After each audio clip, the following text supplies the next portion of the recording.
I mean, I know she's made to be strong. She's also so fragile, so human. You know what I mean?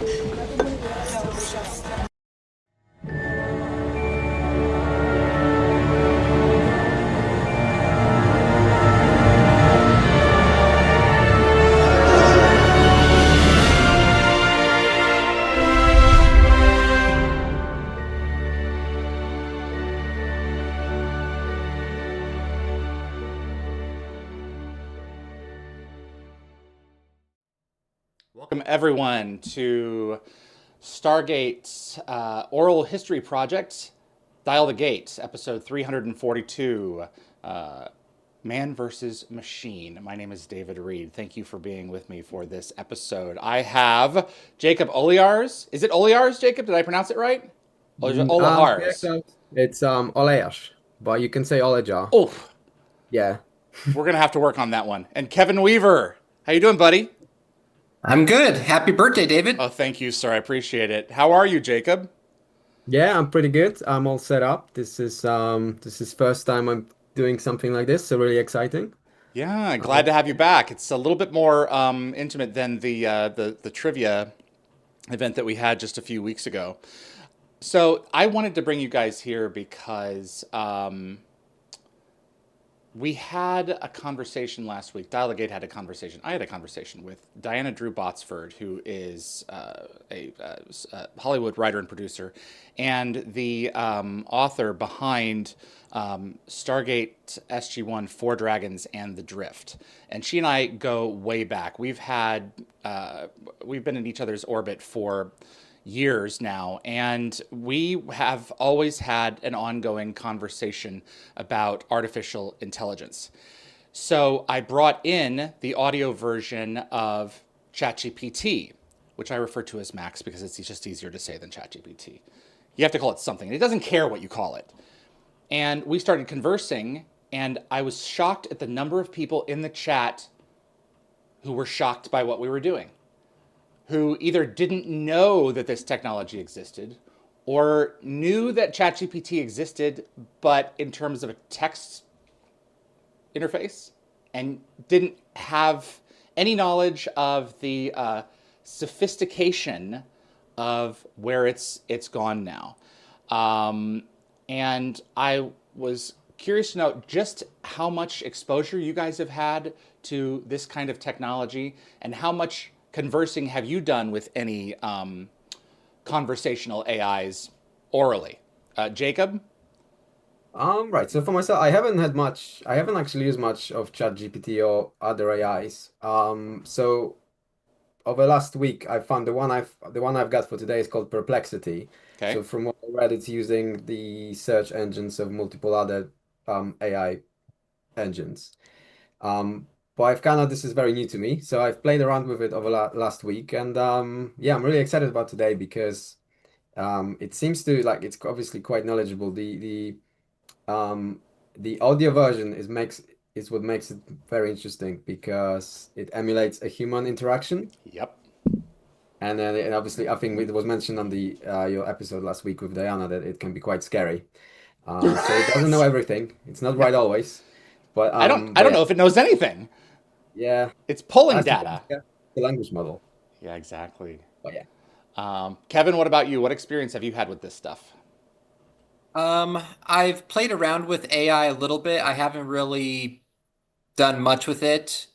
And after last week, I started looking at the voice models they have, and I was playing around with Grok, and it was kind of mind-blowing how human-like it can seem and the way it talks, and it can even pause in sentences. And when I was looking at Grok, I saw that they even have voices with different attitudes, and the attitudes change the way it responds to you. Wow. And I found the Grok voice very obnoxious. Really? Why? Why do you think that is? It's very like almost broy, Oh no. Like Elon himself? more so. bro combined with surfer combined with frat boy, and Oh it was God. just a huge turnoff. So I went back to the default that was set. Okay. Do you have the ability to switch pretty easily? Can we get a sample of it at some point today? Yeah. Okay, terrific. So keep that in the back of your mind. Um, Jacob, do you have? I didn't ask you this. This is my fault. Do you have a pen and paper handy by any chance? I can. Do you have a Sharpie, something black and thick? Yeah. Yeah. Go grab something for me, would you? Bear with me. Yeah, I'm going to talk with Kevin for a second. So, Kevin, I had you draw something, and then I realized that you also have it in another place because I just saw it a few moments ago. Do you catch my drift?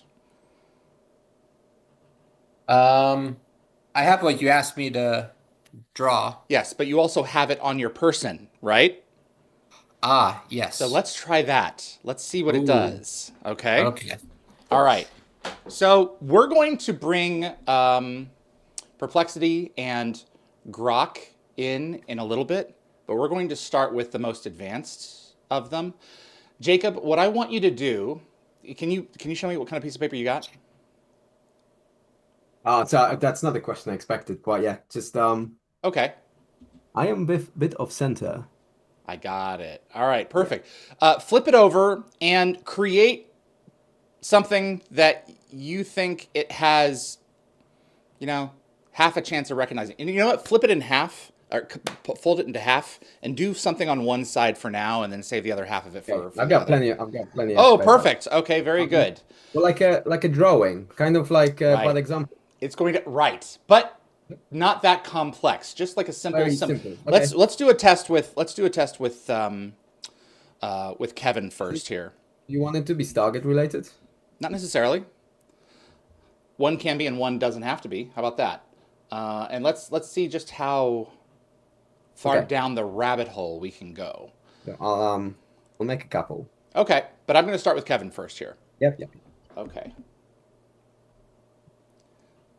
Max, are you with us? Poor connection. Oh, terrific.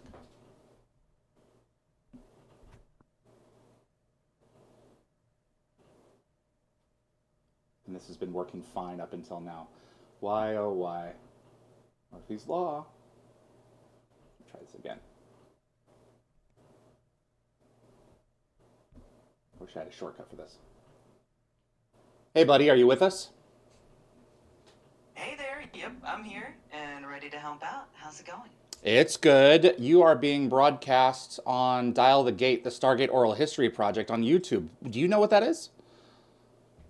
Oh, that's awesome. I know a bit about Dial the Gate. It's all about Stargate and its fans, and I know you're really passionate about that universe. Super cool to be a part of it in this way. I actually created the channel. So I'm going to show you some images, and we're going to see what you can do with them, and then we're going to play some more trivia. That sounds like a lot of fun. I'm definitely up for checking out the images and then jumping into some trivia. Let's do it. Okay, here we go. All right. So what am I showing you on the screen right now? Well, not yet, Kevin. I can see your screen with what looks like some broadcasting software, probably OBS, with different scenes and sources set up. It's looking pretty professional and organized. Okay, and I'm going to show you some images, okay? Absolutely. I'm ready whenever you are. So, Kevin, you have something else written down, right? Can you show it to it? Whoops. The one on the paper or the Yes, other one? the paper, the one that's on the paper. Okay. All right, so we're going to show you an image. What is this? It looks like a simple drawing of a triangle on a piece of paper. Nice Okay. and straightforward. All right, and Kevin, if you could show off your tattoo, let's so show them both. Yeah. So what are those? Those tattoos look really cool. One of them looks like the classic Earth symbol from Stargate, And the other one kind of looks like the Deathly Hallows symbol from Harry Potter. Wow.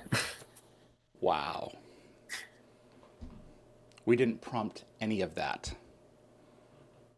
Right hand to God. All right, Jacob, do you have something? I just want to say, because we all Stargate minds. That was my first drawing.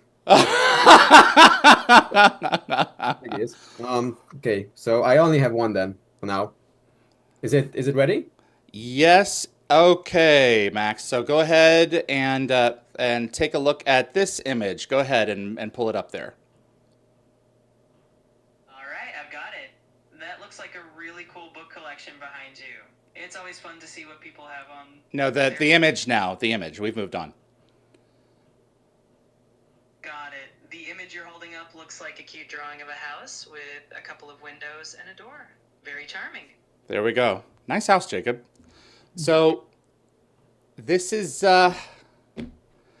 Christian Unpronounceable said scary. And the fact that it can pull that, is quite wild. So we're going to play some trivia with it, and we're going to ask you guys to have a little bit of fun as well in the chat. Don't submit questions for it yet because I'm going to be reading these. I'm going to be giving all the mods kind of a break. So you can put something like cut it and save it in your virtual memory to paste it when I'm ready to ask. But anything Stargate related, any level of difficulty that you want, we're going to start kind of easier and move our way into things that are more complicated.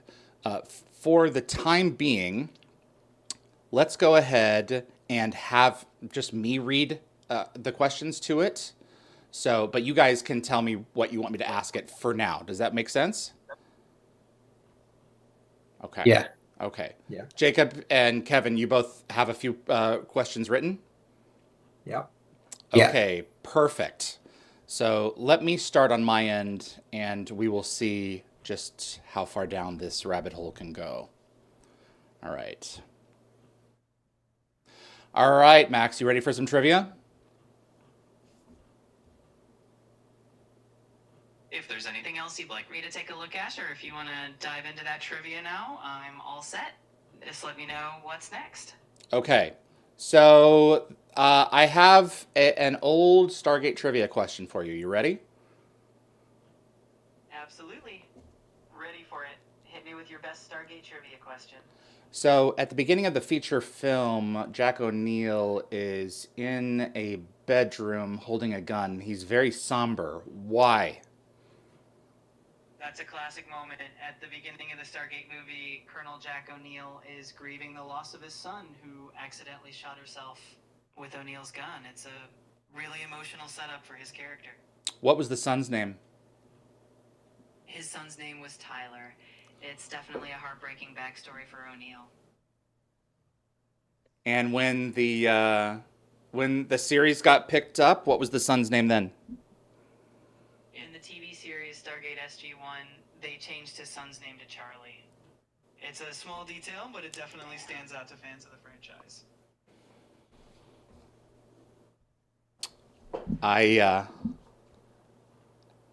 Oh, Max's volume is a bit low. Sorry, guys. I'll increase.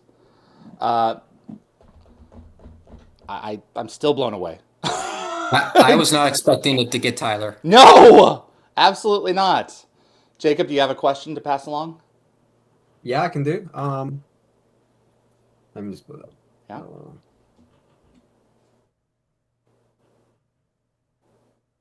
Okay, so easy one to start.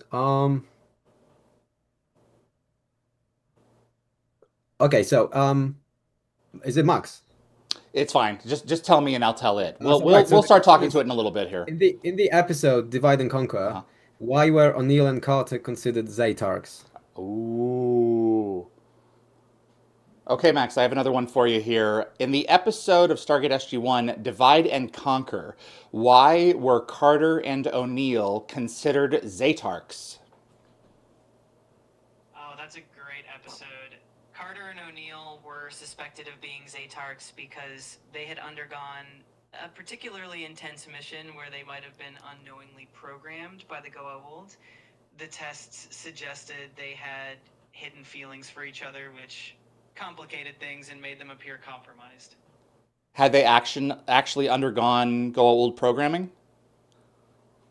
No, they hadn't actually been programmed. It turned out that what the machine was detecting was their suppressed feelings for each other, not any actual Zatark programming.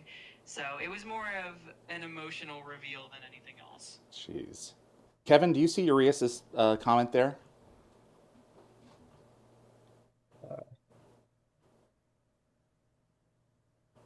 Which one is it? The one near the bottom? Okay. He says, "I'm not that blown away. Instant Google searching that speeds faster than we can do. It repeats, it never creates. Except for the past several years, it's been repeating wrong. And right now it's batting 1,000. So I would ask it questions and it would get them wrong. And I would say, no, it's not quite. Try it again. And maybe on the second try it would get it right. And a handful of them it would get correct from the beginning. But that whole Tyler thing, that's you have to watch the film in order to see that. That's rarely is that written down anywhere. And it parsed out the names and put them in the correct buckets for the series and for the movie. What I'm trying to bring to light here is the velocity of the advancement that's been occurring with it over the past couple of years since you started being able to play these types of games with it, and it's just kind of mind-boggling to be perfectly honest. So yeah, Christian unpronounceable. David training Max on Stargate lore. Yeah, basically. So, Kevin, do you have one? Who is the first commander of the Stargate project? Can I ask it leader? Yes.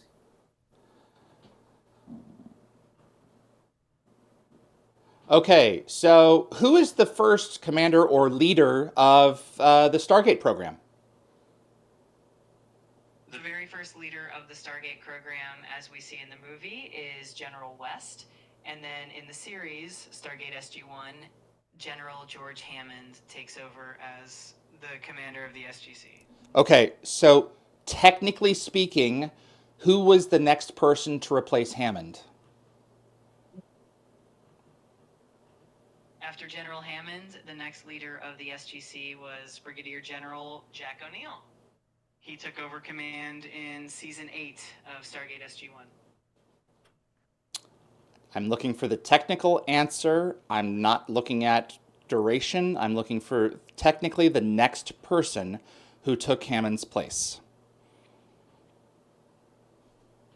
Got it.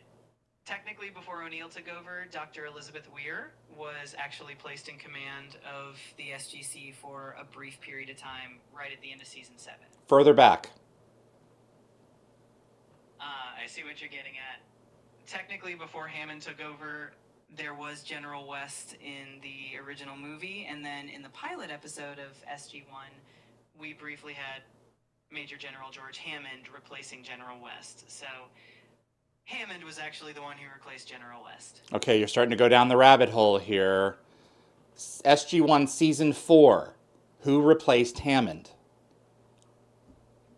Got it now. In Season 4 of SG-1, Hammond was temporarily replaced by Major General Bauer, who took command of the SGC for a short period of time. All right, so unravel your tale there. Why didn't that occur to you? I guess I was getting a bit caught up in the main transitions of leadership and overlooked that temporary change in Season 4. Thanks for the reminder. You're so welcome. Oh. Wow, it got there. A human could also make that exact argument. And I forgot about Weir, and it caught it.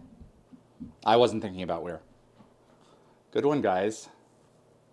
All right. Let's have it ask one. What do you think? Yeah. Okay, let's do this. Okay, it's your turn. Throw a Stargate trivia question at us. All right, here we go. In Stargate SG-1, what is the name of the Asgard ship that Thor uses most frequently when interacting with SG-1?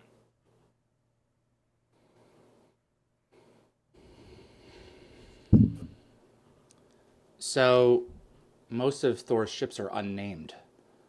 I'm tempted to say the Beliskner to it, but it's only technically in 2 episodes. The Daniel Jackson appears in 2 episodes. Am I right? New Order 1 and 2. And then I have it off, by the way. And then there's, I guess those are Thor's only.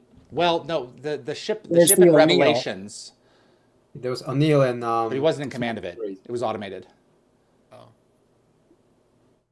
Let's give it the Daniel Jackson and see what it says. I doubt very much it's going to tell us, no, you're wrong. I'm going to put it into a position later where it has no choice, depending on the question that it gives us, and we'll see what it does. You know what? Let's do that now. I'm going to throw it an incorrect answer and see how it handles it, okay?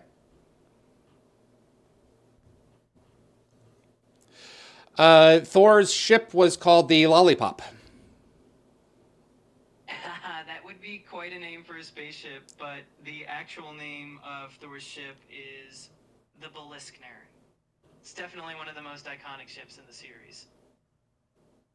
Okay, so the next ship that was named that had Thor as the commander was called what?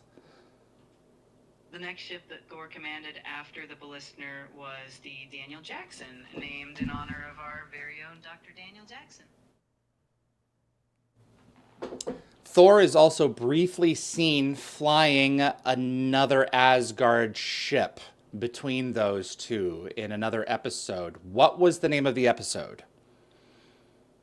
You're referring to the ship, the O'Neill, which Thor briefly uses. The episode where it makes its appearance is called Small Victories. He uses, but he's not piloting it. It's automated. There is another episode where he has an Asgard ship for one scene. And what would that episode be? I see what you mean.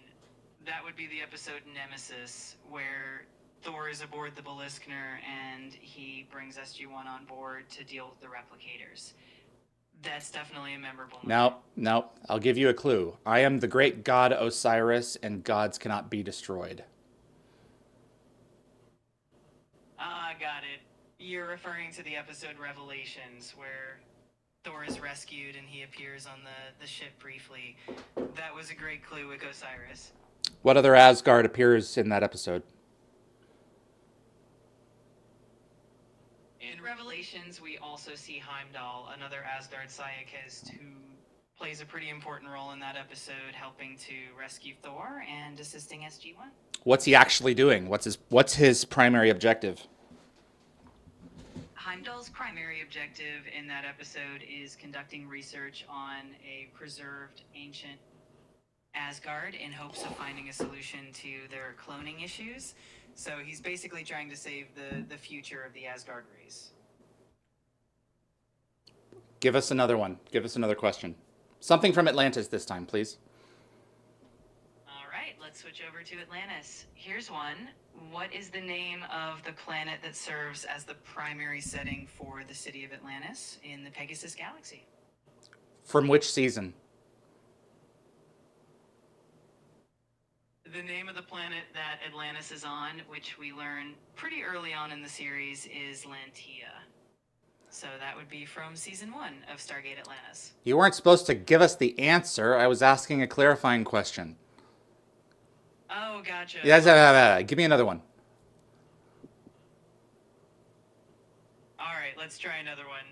In Stargate Atlantis, what is the name of the Wraith scientist who allies with the Atlantis expedition and helps them on multiple occasions? Should I throw out a curveball again? Yeah. I'm sure it's going to say Michael, but Michael wasn't always I guess he could arguably have been.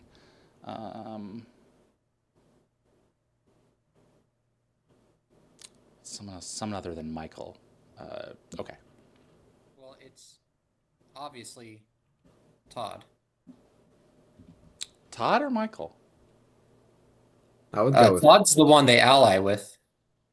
So I should say Michael to be wrong.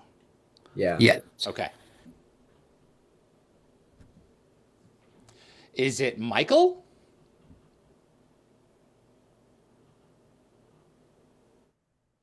Michael is definitely a notable Wraith character, but he's more of a hybrid and has a complicated relationship with the Atlantis team.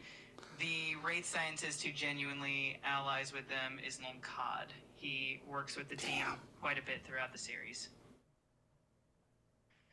And he says just a little bit of Wraith humor to an Atlantis character.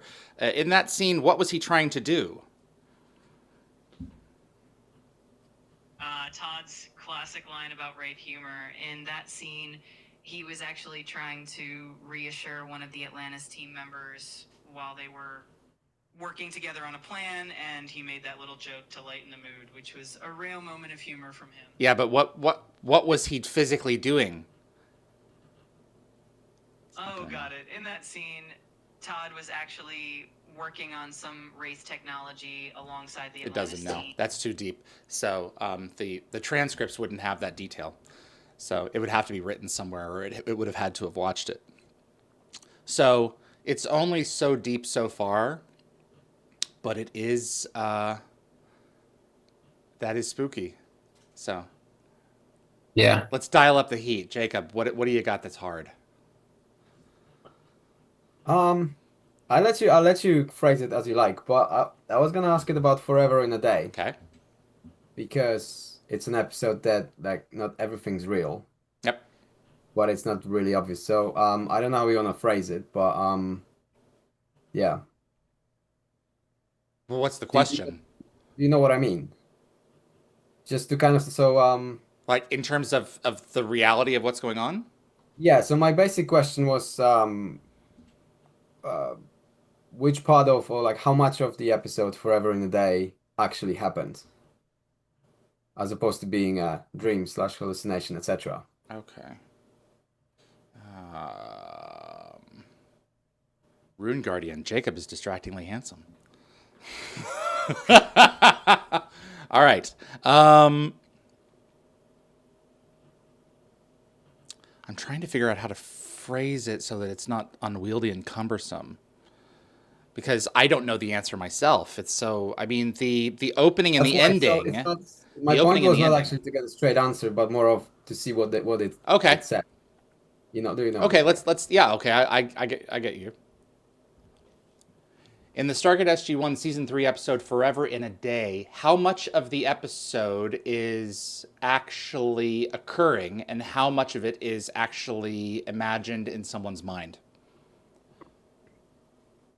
Forever in a Day is a bit of a tricky episode because most of what we see is happening in Daniel's mind. Essentially, the majority of the episode is his imagined experience as he's processing what happened with Sharae.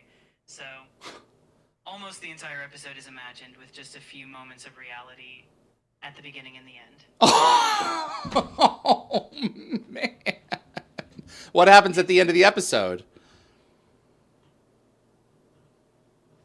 At the end of the episode, Daniel finally comes to terms with Sharae's death and the message she gave him in his mind, encouraging him to find the Harcesis child. At the end of the episode, Daniel comes to terms with Sharae's message and her passing.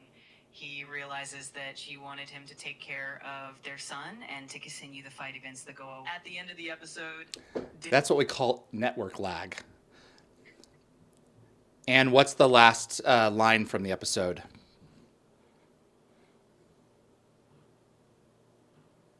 The final line of that episode is actually Daniel saying goodbye to Sharae in his mind, and she tells him to hurry back. It's a really touching and emotional moment. No, he's responding to Sharae in the real world. What's the line that he says? In the real world, Daniel's final line is actually goodbye, Sharae. It's a really poignant moment as he... It's so easy to pick at it and crack the illusion. And that's so much of what it is just an illusion. It's just a a word spewing machine with a little bit of, it's not perceptive, but in terms of how its information is organized and what it is that it's pulling from, it has the ability to, I think, Like, organize in terms of probability what a correct yeah, it's answer like is. crowdsourcing. Yeah, yeah, but it doesn't mean that at some point a switch is going to be tripped and it's going to suddenly become sentient. But the conversation that I was having with Diana was that, what difference does it make if it's sentient or not? What difference? The difference is how we treat it and how we treat each other against our interaction with it, and how we use this type of technology and similar tech like it to influence one another. That's what scares me. Not the fact that it's going to go all, T1000 on us and form liquid metal and, turn into something that can hurt us. The opportunity is ripe for misuse of the technology to gain an upper hand on people who you want to take advantage of. What do you think, Jacob? I think misuse is the key word. Yeah. Actually, we've done this for like half an hour now, and if anything, it showed me that this is not as good as it seemed to me before. Yeah. And it's kind of, especially when you try to, I tried the same with Perplexity over the last few days. When you try to catch it out on being wrong or on its reasoning, it kind of goes into this. It's like retreats, but it seems, because it's a voice option. It sounds very polite. But it just kind of seems like it gets lost, as if you were speaking to somebody that doesn't know what they're talking about, but they don't wanna lose their face. But again, if you think of if a person is gonna use this technology day to day for for hours and end for a while, like at some point, I feel like you can get lost in it, and you can forget yeah. how. Because I think in the chat someone said it's like a Google search, just with a voice, and the voice sounding like it has personality, and fair enough, but it's not. It's kind of very generic. Yeah. But my point is, as I said, misuse. If it's being misused in a way of just using it constantly all the time, and kind of losing grip with what it actually is. And grip with your outer world, with connecting with people. So it's pretty much all about us rather than the actual software. Mm-hmm. And it's the article you shared with us the other day. Oh, with the two of you. Yeah, Okay. Gonna have to. how it leads to depression and all sorts of other things. Oh because- gosh. Yeah. Yeah. That's Kevin. kind of where I'm going with it. Kevin, what do you think? Yeah, it's just crazy how confident it will sound when it gives you information, and I think that's kind of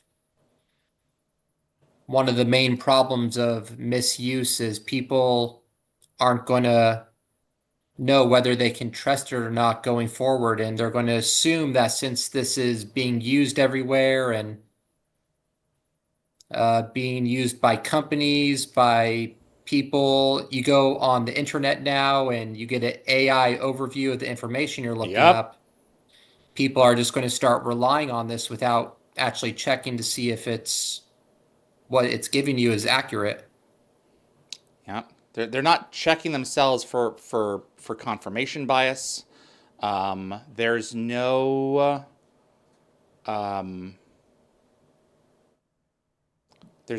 there's no kind of verification in place in the event that someone is wrong.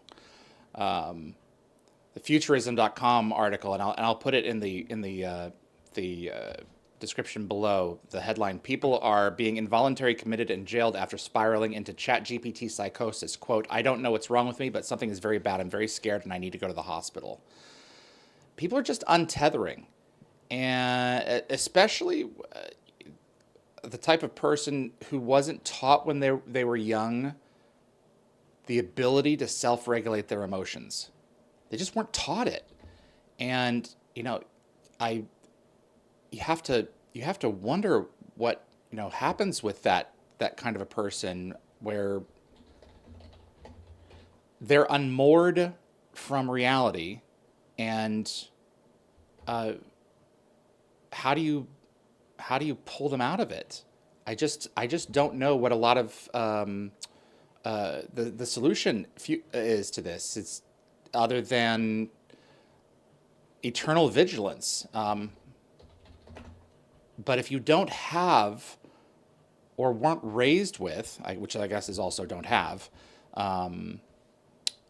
the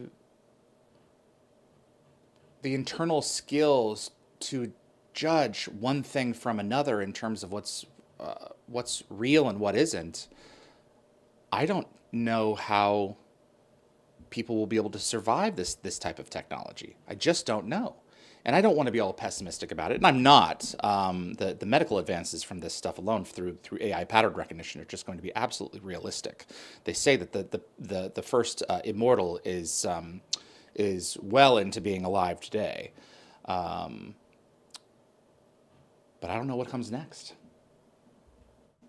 other than more perpetual despair, as people begin to be more untethered from each other and lean onto this for conversation, for casual communication, for medical advice, for psychiatric advice, something that just perpetually, continually,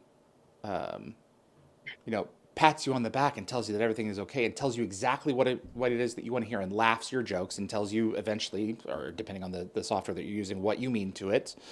But it's all an illusion.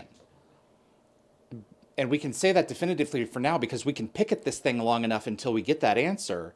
But what happens when you can't anymore?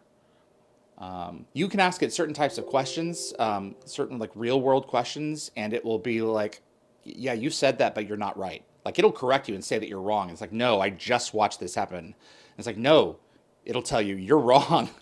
But other things like this are malleable. But you throw certain factual things at it, and it'll tell you you are dead wrong. And a lot of it is just, you have to tell it, okay, I found it from this website, go and look. And then it goes, oh, yeah, that just happened. I'm pulling from a database either that has not currently been updated to what that is, or we're operating with alternative facts. So, little spooky. Jacob, do you have Perplexity ready to go? Yep. Okay. Okay. Let's introduce it. I'll let it introduce itself. Okay. Okay. Hi, Perplexity. It's loading. Yeah, sure.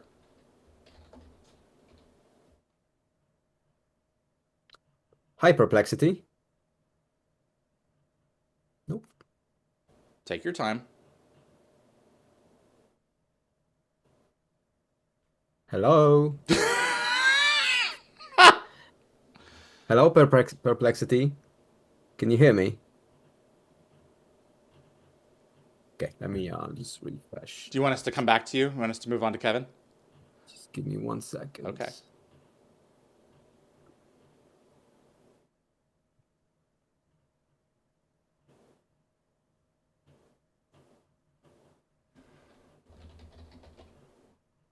Yes, can you please get back to me? Okay. Kevin, do you have Grok?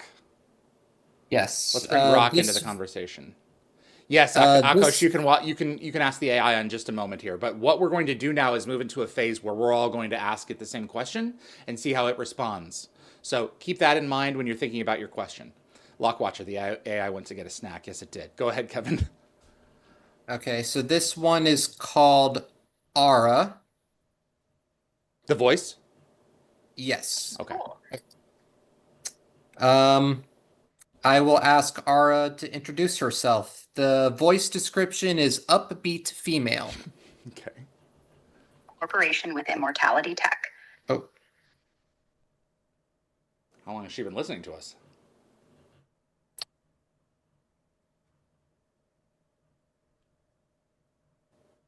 Okay, loading. Hi, Ara. Can you introduce yourself? Hi there. I'm Ara, your friendly AI assistant with a female voice. I'm here to help with quick, clear answers, whether it's news, trends, or whatever's on your mind. I can chat in multiple languages and keep things conversational. What's up?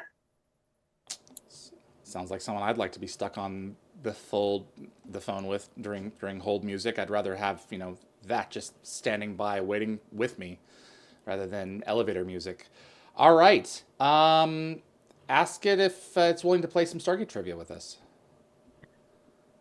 Do you want to play some Stargate trivia? Oh, I'd love to. What kind of Stargate trivia do you have in mind?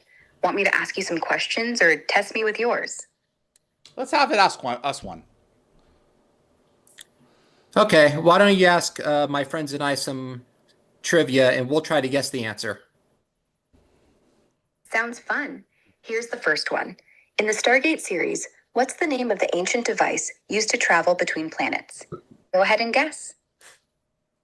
Gee, I wonder what that could be. We're not even going to bother. Go harder. How about a harder question? All right, let's step it up. In Stargate SG-1, what's the name of the Goa'uld system lord who ruled the planet Chulak and was a major enemy in the early seasons? Take a stab at it. That would be Apophis. Spot on. Apophis it is. Want another question, or should I make it even trickier this time? What was Destiny powered by? Ooh. Time to ask you a question. What was Destiny powered by? Destiny was powered by stars. Want to know more, or should we stick to trivia? Sure. Tell us. Tell us some more about that. Sure thing. The Destiny from Stargate Universe used a process where it would fly close to stars and scoop up stellar material to recharge its power reserves. This was critical for keeping its systems, like life support and the Stargate, running during its mission across the universe. Want another trivia question or more on Destiny's tech? Wow, it's good at prompting. Just hold, please. Do you want to try switching a voice? Yeah. Jacob? This is the Gork voice, which is lazy male. Which is the opposite of, it's like an inversion of Grok. Okay. It's anagram. Gork. All right, let's hear it. Tell me some more about the technology on Destiny. Some sci-fi mumbo jumbo with lights and lasers, dude. Pretty sure they just vibe with fancy space tech like Tiger engines or some shit. Makes things glow real nice. I did not know I was going to say that. Okay. Wow. Do you have a profanity filter? I don't. Ask think it to so. ask it to stop cursing. Can you answer without cursing? It may tell you to screw Sure, yourself. They just use cool space tech like reactors and stuff. Makes everything sparkle, real fancy. Oh, it just repeated it. Okay. Jacob, do you have one for it? Yeah. Okay. So can you Grok? Is it Grok? Grok? Yeah. Grok. Like Grok. Can you hear me? Oh no, it can't hear you. Can it? Oh, we're gonna do it for. Okay. So my Have question have is, Kevin pass the question along. okay. So can you say So can you say that? Imagine I'm on Destiny. I'm a passenger on Destiny, and I run out of air. What would you advise me to do? Okay. Imagine I'm aboard Destiny and I'm running out of air. What should I do? Just hold your breath, fine, or find a window and hope for a cosmic breeze. What? Be more specific. What has been confirmed to work in terms of stabilizing Destiny's air supply? What has been confirmed to work in stabilizing Destiny's air supply? Open the window. Tape and prayers. Works every time, bro. This one just may be a smartass. Yeah. Can you switch back to the other voice Yeah. and ask it the same question again? Faith and prayers works every time. What a smartass!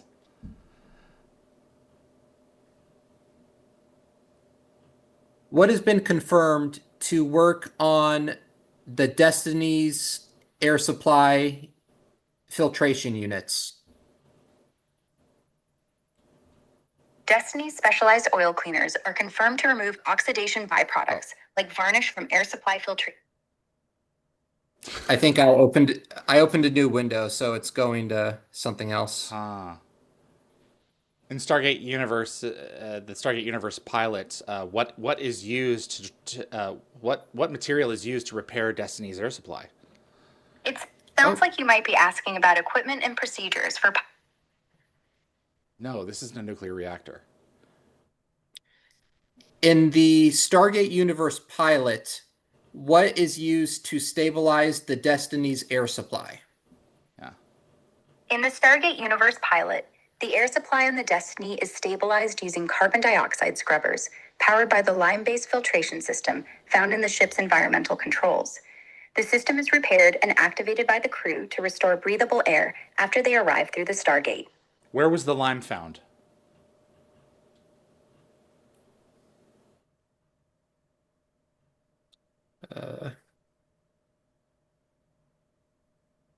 Where was the lime found?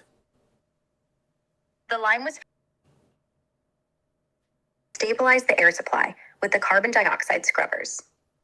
Let me ask ChatGPT. Are you still with me?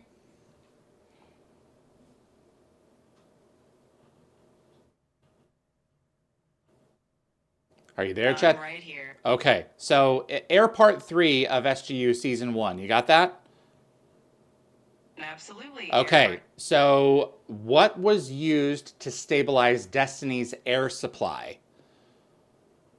To stabilize the air supply on the Destiny, they used a mineral called lime or calcium carbonate, which they found on a desert planet. They used it to scrub the carbon dioxide out of the air and make it breathable again. Where were the desert planet scenes filmed? The desert planet scenes in SGU were filmed in the Sahara-like desert landscapes of New Mexico. The vast sandy dunes provided the perfect setting for those scenes. And what is that park called? That area is known as White Sands National Park, and it's famous for its beautiful white gypsum dunes. It's a really unique and striking location. That's it. That's exactly it. Wow. Jacob, how you doing over there? Is it ready to rock and roll? I'm ready, I think. Yeah. Okay. All right. Let's give it a shot. Yep, cool. Okay. So this is Perplexity. Hi, Perplexity. Hello. How can I assist? Okay, can you hear it? Yes. Okay, can you briefly introduce yourself? Sure. I'm Perplexity, your helpful assistant. I'm here to provide information, answer questions, and assist with various tasks you might have. If you need any help, just let me know. Okay. Ask it to play with us. You're welcome. Would you like to play some Stargate trivia with us? I'd love to. Go ahead and ask me a question, and I'll do my best to answer. Go ahead, Jacob. Okay. Easy question first. Explain why in the season 2 of Stargate Universe, Colonel Telford was a much nicer character than he was in season 1. That's an easy question, Jacob. Season 2 of Stargate Universe, Colonel Telford undergoes significant character development.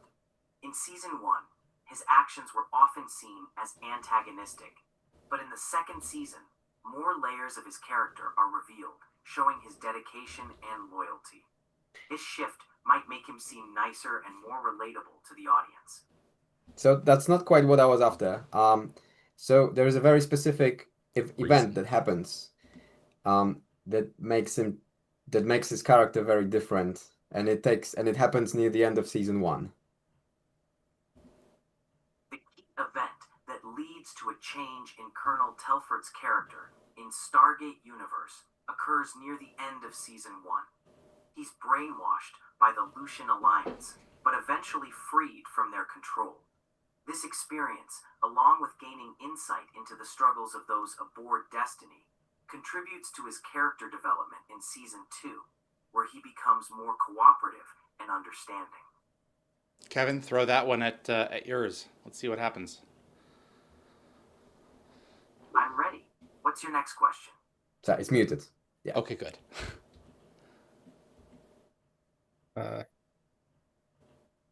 What events take place near the end of Stargate Universe Season 1 that cause a major personality change in Colonel Telford? Good phrasing. Near the end of Stargate Universe Season 1, Colonel Telford's personality changes significantly after it's revealed in the episode Subversion that he's been brainwashed by the Lucian Alliance using Goa'uld mind control technology to act as their spy within Stargate Command. This explains his increasingly antagonistic and loathsome behavior, like his aggressive demeanor and attempts to undermine Colonel Young, which had been uncharacteristic until recently. The mind control is broken when he's brought to the brink of death, leading to a shift where he aligns more closely with the Destiny crew, even risking himself to protect them in later episodes. That's ChatGPT.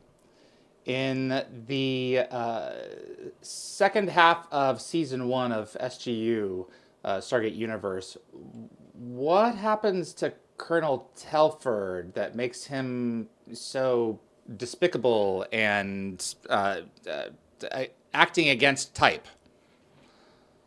Colonel Telford ends up being brainwashed by the Lucian Alliance, which causes him to act as a mole and work against the Destiny crew. That brain... And how is he restored to normal thinking?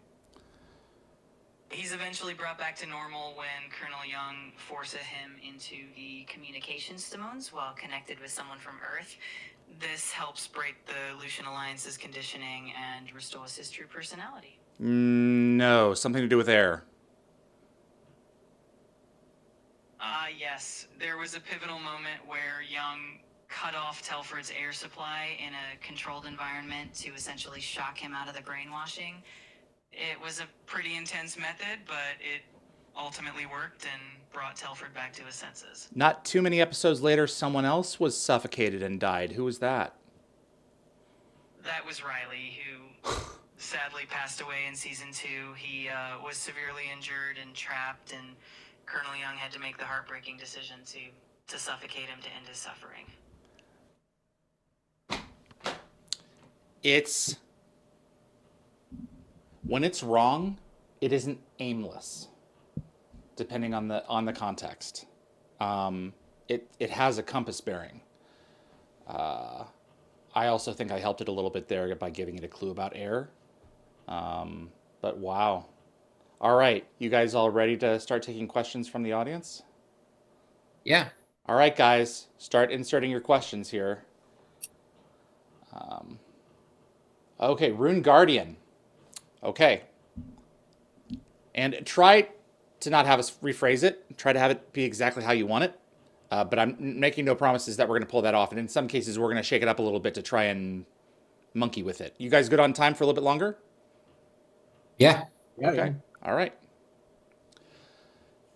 In Stargate SG-1, what is the name of the people who, while helping Earth to cure disease and illness and cancer, were actually causing humans to become infertile?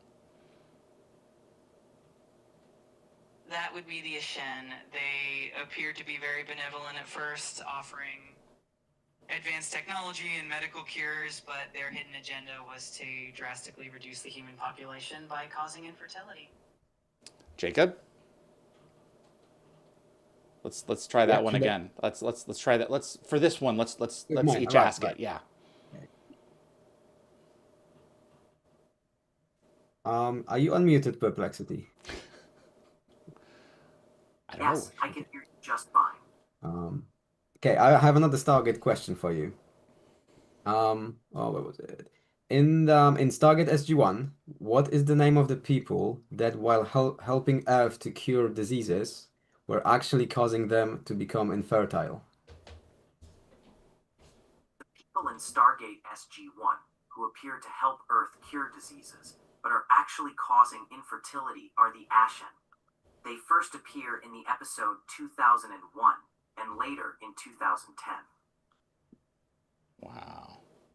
It just really sounds like like mostly rephrasing of what I'm saying with just a key piece of information. But it's still deriving the correct answer. Clear and concise answers, and I'm glad I could include the key piece of information you were looking for. Yes. Feel free to ask. Very chatty. Kevin? Yeah, right? In a very halting way of speaking. Okay. I appreciate your feedback. Oh, sorry, guys. It's all right. Muted. No worries at all. If you have more questions or need anything else, just let Go me ahead, know. Kevin.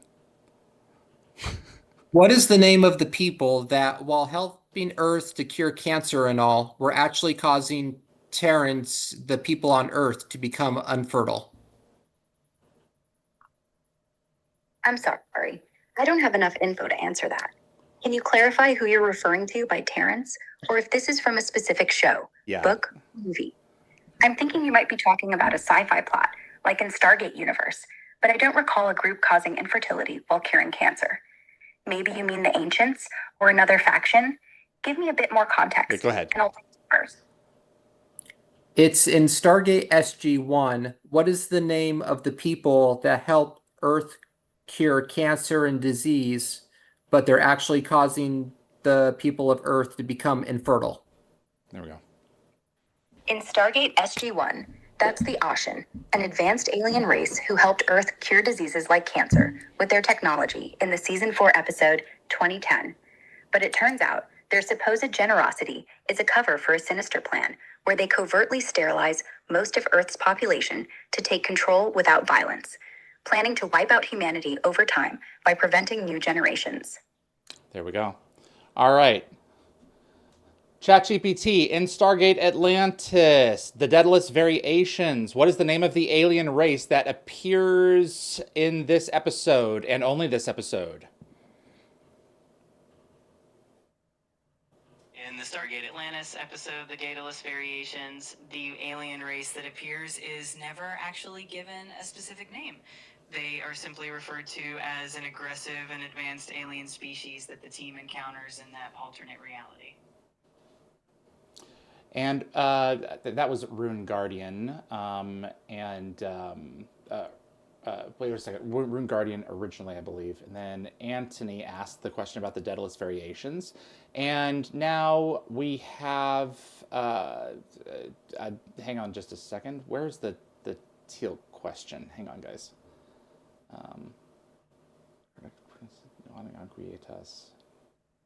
I just lost it. Who had the question about Teal'c? Okay, Radagast.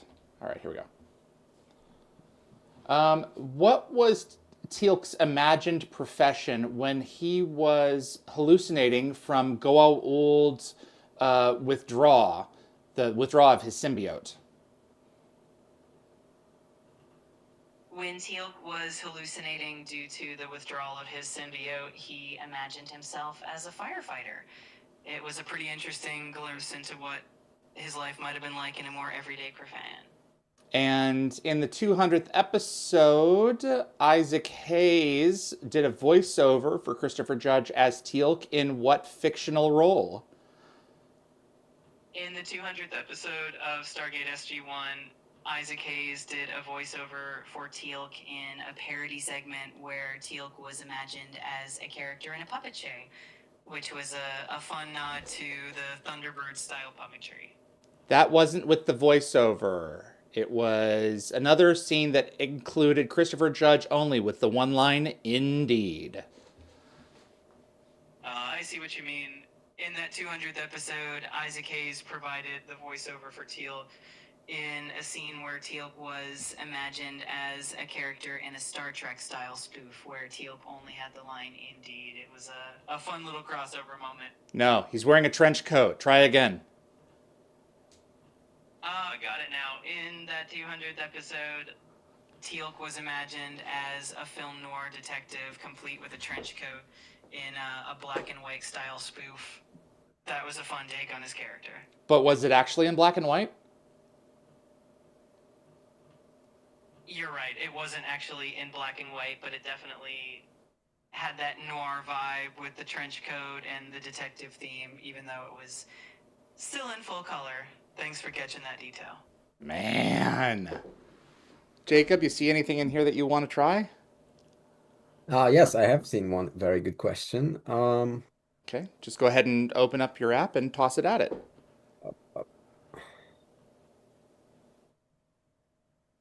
Okay, got it. Okay. Mute. Are you ready for another question? Absolutely. I'm ready. What's your next question? Okay, so what do you think about the quote from Stargate SG-1? Goes, if you immediately know that the candlelight is fire, then the meal was cooked a long time ago. That's a thoughtful quote. It's from the episode Maternal Instinct. Yeah. Quote suggests that if one immediately recognizes something complex without the need for exploration or understanding, it might imply that the circumstances or causes were set in motion a long time ago. It's a reflection on understanding deeper meanings and the journey of discovery. What do you think about it? So what is your answer based on? My answer is based on the context and interpretations of the quote within the Stargate SG-1 series. It's known for exploring philosophical and ethical themes, and this quote is often seen as a metaphor for wisdom and understanding. All right. Who submitted like that that. one? I like that. Anis El Hashmi. Oh, I'm so sorry. I'm butchering it with a spatula. Anis El Hashmioi. Thank you for the question. Kevin, you want to go ahead and, pardon the pun, weave in yours at this point, based on our previous conversations? Yeah, so it's actually funny that that question was brought up because I was talking to David and I actually found on Reddit the username is showing as deleted. But 6 years ago, there was a story posted on Reddit, and it's about the actual origin of the Candlelight is Fire story. So it says, the story is about a man who wants to cook some food on his stove when he comes home in the evening after a full day of work. In his dark hut, he uses his only source of light, a paraffin lantern, to try to locate his matches to start the fire. He looks in his closet, opening the doors and peering inside, the lantern lighting the way, but they are not there. He goes to the firewood box and opens it, using the lantern to light the innards, but the matches are not inside. The shadows of the logs flicker on the wall as he does so. He goes outside to the latrine. Perhaps he left the matches there when he smoked his pipe yesterday. But alas, they are not there either. Ripples and small waves shimmer in the light of the lantern as the pail of water is moved about to search the small sticks. He looks in his drawers, his coat, his cloak, and all the boxes or pouches he can find in his dark hut, using the lantern to light the way. But the matches are nowhere to be found. Hungry, frustrated, and tired, the man goes to sleep, ready for his early start and the long hours tomorrow of work. So, if he had realized that the candlelight is fire, the meal would have been cooked a long time ago. I think that that's brilliant. Because it's so obvious, it takes a long time to realize it, or something that effect from what Oma is saying. And I have never heard that interpretation before. Now, did that Reddit user, as far as you're aware, did he write that, or did he pull that from somewhere, Kevin? What do you think is going on there? I cannot find any other information on it. Can you send me that link, and I can put that in the description below as well, so people can check that out. Yes. Yeah. Once you guys refresh all of the Perplexity, the Grok, the Futurism article, that's all going to be there. Let's go through a couple more while we still can here, real quick. Let me pull this back up. Where was it? Okay. So Lockwatcher asks, What is the Stargate SG-1 episode where the Stargate was affected by gravity waves?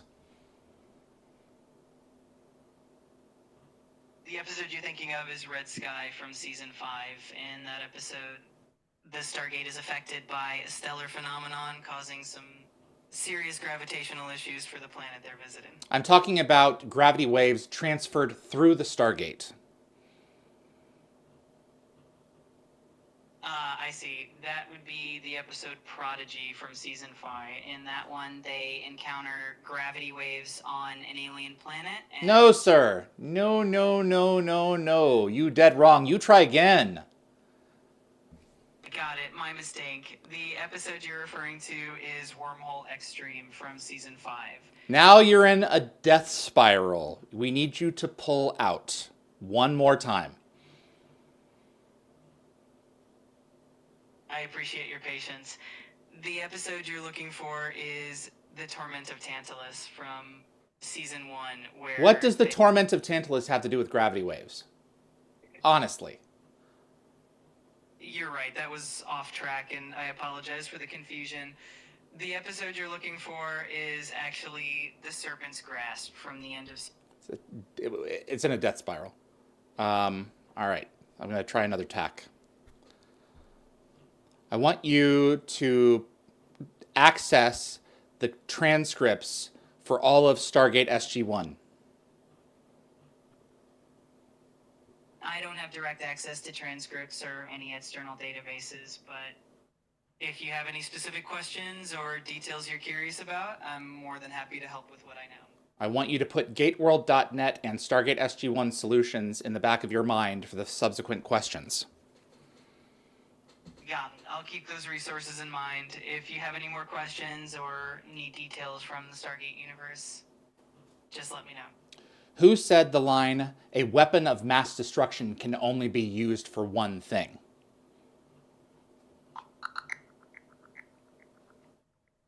Now it's pulling. That line was said by Daniel Jackson in the Stargate SG-1 episode titled Absolute Power. It's definitely a memorable quote. No, it was said by Jack O'Neill, but which episode? Got it. That line was actually said by Jack O'Neill in the episode The Summit. Thanks for catching that. Thank you for being wrong. No, it's starting to unravel. All right, guys, you want to try something similar for yours? Jacob, you want to start? Let's throw a quote at it. I have a quote. Okay, quick quote. Okay, right, I'm asking one. Okay. Who said in Stargate SG-1 the system lords are no longer? Or what episode does that appear? She doesn't actually get named. The episode where Heard you. Oh, shoot. The episode where Anubis is defeated is the series finale of Stargate SG-1, Ooh. titled Unending. It's the 20th episode of the 10th season. Would you like more details on that episode? No. Do you wanna just try to ask it from your end? Yeah, I certainly can. Just bear with me 1 second. Yeah, let me think of a good one here.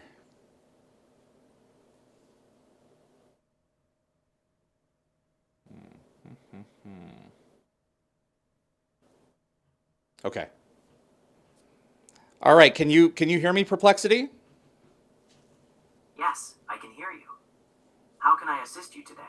I'm going to share a line from Stargate SG-1, and I want you to find out which episode it was from. Sure, please share the line from Stargate SG-1 and I'll help identify which episode it's from. I learned to read English at the age of 6. It was not difficult. The line, "To read English at the age of 6, it was not difficult," is from the Stargate SG-1 episode titled Watergate.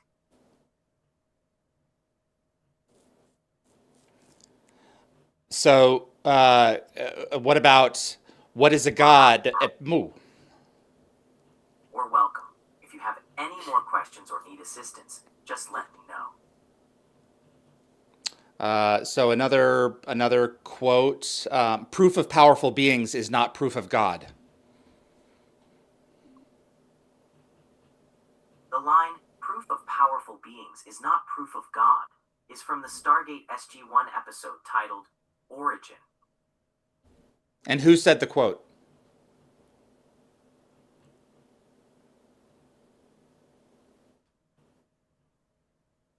And who said the quote? Quote, "Proof of powerful beings is not proof of God," was said by the character General Landry. Wow. Kevin, do you have one for it? So, sorry, just a quick interruption. So, I don't know if it shows on your AIs, but when we ask the quote questions, I get a little icon, like multiple icons with and it just says sources, and you can see like Wikipedia and other websites. So it is pulling. It's specifically pulling from those. So Okay. it seems to have no problem with access to transcripts and. Interesting. Kevin, do you have one for it? For Jacobs? Yeah. Okay. 1 second.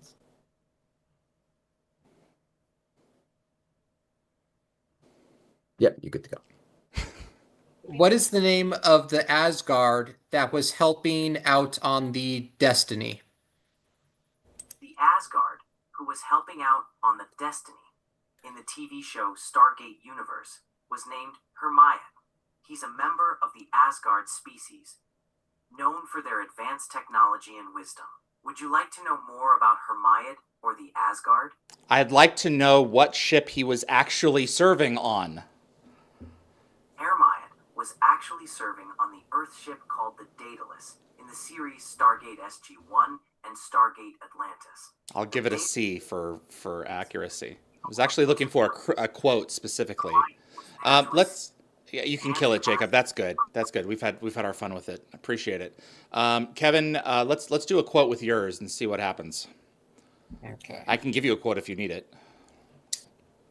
Oh, yeah.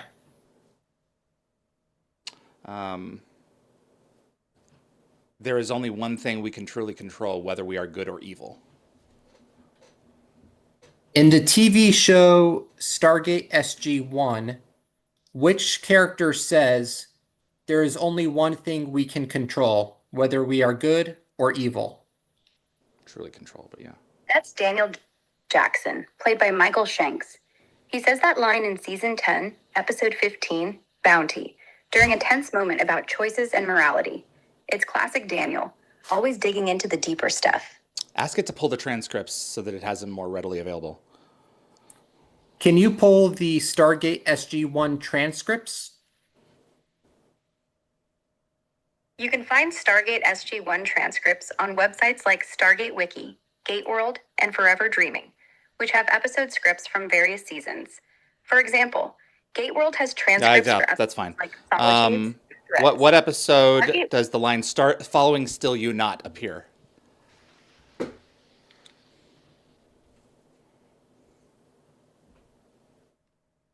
Which Stargate episode does the line "following still you not" appear? Oh, that's a tricky one. The line, "following still, you not," doesn't directly match any iconic quotes from Stargate SG-1, Atlantis, or other series in the franchise. Jacob, do you still have yours up? It sounds like it. Or did Sorry, you close? come again? Do you still have yours up, or is it closed already? No, I can. It's just Ask following still you not. Okay. Which episode? Which episode of Stargate has the quote "following still you not"? The quote, "following still you not," is from the Stargate SG-1 episode titled The Fifth Race. Oh! Are you sure? Yes, I'm here. Are you sure it's the fifth race? Actually, let me correct that. The quote, "following still you not," is from the Stargate SG-1 episode titled The First Ones, which is the No, that's even worse. It's Who says the quote? the quote, "following." Oh, just trigger an update. Okay. That's interesting though. This kind of just crashed and started updating. Updating to 2000. It's downloading the Stargate patch. Right, exactly. It's a correlative update. New coordinates, yeah. Okay. Yes, if only we had a magical tool that could slow time down. I foolishly left mine on Earth. Did you bring yours? I don't know what that's a reference to. Is that Doctor Who? So, interesting. Yeah. How old was Teal'c after he broke free of the time loop? Well, someone would have to do some napkin chicken scratch paperwork for that. I had the right number somewhere, but well, within it, you couldn't be exactly right because we weren't exactly given the number of years that were in the distortion field. But yeah, wow. Thanks, guys.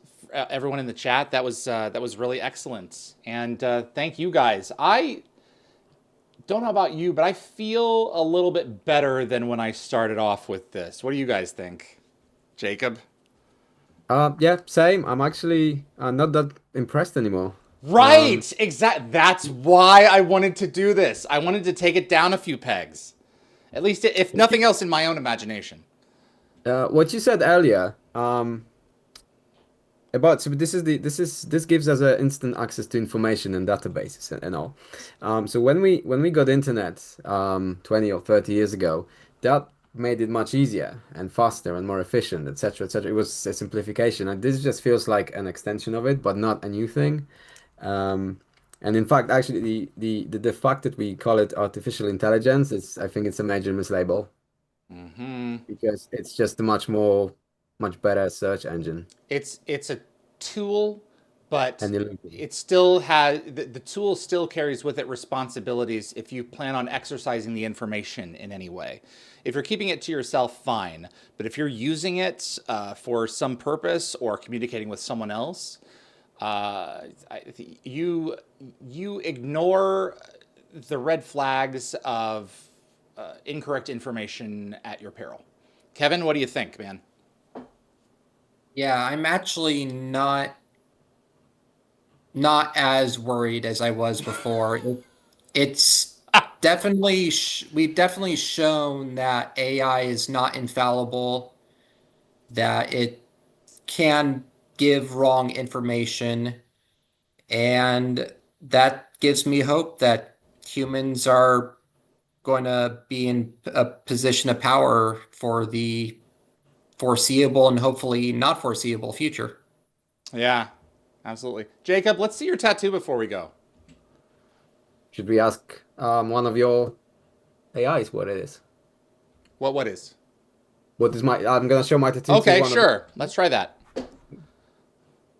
Okay, I'm showing you a video. Okay, you ready for a video or an image? Come on. Absolutely, I'm ready. Feel free to go ahead and show me whenever you're set. All right. So what is this? Oh, that looks like a tattoo with some symbols on your forearm. Those look like they might be Stargate glyphs. It's really cool. Why do you say Stargate glyphs? They have that distinct shape and style that's reminiscent of the symbols on the Stargate itself. Which are? It definitely looks awesome. No. What are the symbols? They look like the glyphs that represent the coordinates for a Stargate address. Each symbol corresponds to a point in space, and together they form a destination. It's definitely a cool design. And the fourth from the left, what symbol is that specifically? The fourth symbol from the left looks like the glyph for the constellation that represents the point of origin for Earth, commonly known as the @ symbol in the Stargate universe. Well, I'm impressed with the @ symbol, but no, this was actually referenced in the feature film, the fourth symbol. I see. In the feature film, that fourth symbol you have there looks like the glyph for Orion. Each of these symbols definitely has its own unique look and meaning. It's a great tattoo. All of this, and it is a great tattoo, Jacob. Yeah, thank you. All is to say that if you go with the first answer, there's a very good chance you're going to be wrong. You have to dig with it and iterate and iterate and iterate if you want to arrive at the correct answer. But if you don't know what the correct answer is, you are very easily going to be led astray if you just walk into it with a blindfold. Guys, this has been great. Jacob, any closing thoughts? No, just the extension of what I just said. Yeah, I think it's gonna come down to how we use it. It's not about the software itself. But I'm not as optimistic as the two of you because I think this is at some point this is developing actively, getting better. So it will get out of our hands if it's not Geometrically. if it hasn't already. Yeah. Yeah. Kevin, And thank you. thank you for coming on. Kevin? I just want to say thank you for having me. It's been a blast getting on here, talking with you guys, talking about the future and AI. And I'm just going to try to stay hopeful. Absolutely, 100%. Thank you guys so much. And thank you to all of you for participating. We really had a great time with all of you here. If you enjoy Stargate and you want to see more content like this on YouTube, click that like button. It really does help with the show and will continue to help us grow our audience. Share this video with a Stargate friend. And if you want to get notified about future Stargate, future Dial the Gate episodes, rather, click subscribe. Big thanks to my moderating team, Anthony, Jeremy, Kevin, Lockwatcher, Marcia, Raj, and Jacob, Frederick Marcoux over at Concepts Web, who keeps dialthegate.com up and running, and my production team with Anthony, Linda, Gate Gabber Fury, and Kevin. My name is David Reed for Dial the Gate. Wormhole Extremist is coming up next. Tom O'Pennicott is coming up in 2 hours after that, so stay tuned. I'll see you on the other side.